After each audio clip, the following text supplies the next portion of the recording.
बरबटलेला भ्रष्टाचारी म्हणून सुनील तटकरे यांचं नाव कोरलं गेलं असा घणाघात शिवसेना आमदार महेंद्र थोरवे यांनी केलाय। सरकार जरी आमचं असलं तरी सिंचन घोटाळ्याची फाईल आजही बंद झालेली नाही अशा शब्दात थोरवे यांनी सुनील तटकरे यांना इशारा दिलाय।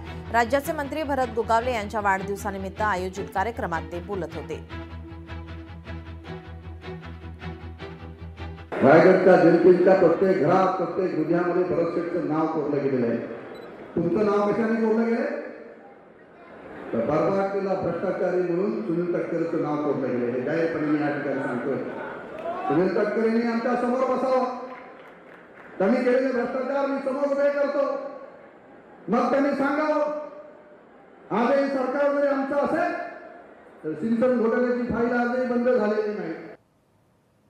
आगामी जिल्हा परिषद, पंचायत समिती आणि नगरपालिका निवडणुका आपण महायुती म्हणून लढणार आहोत, परंतु त्यात सुनील तटकरे किंवा राष्ट्रवादी नसेल असं अलिबागचे आमदार महेंद्र दळवी यांनी स्पष्ट केलं आहे। स्थानिक स्वराज्य संस्थांच्या निवडणुकीत राष्ट्रवादीला सोबत घेणार नाही अलिबागचे आमदार महेंद्र दळवी यांनी स्पष्टीकरण दिलं आहे। रायगड जिल्ह्यात महायुतीतला वाद पुन्हा चव्हाट्यावर आलाय।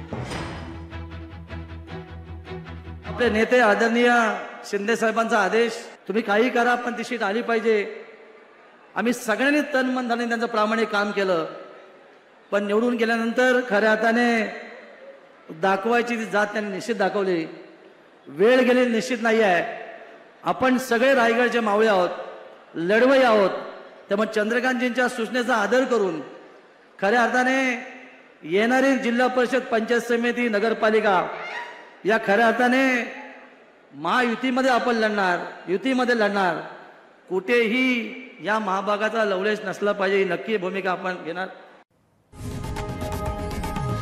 लोकशाही मराठी ऐका, पहा, जागरूक रहा।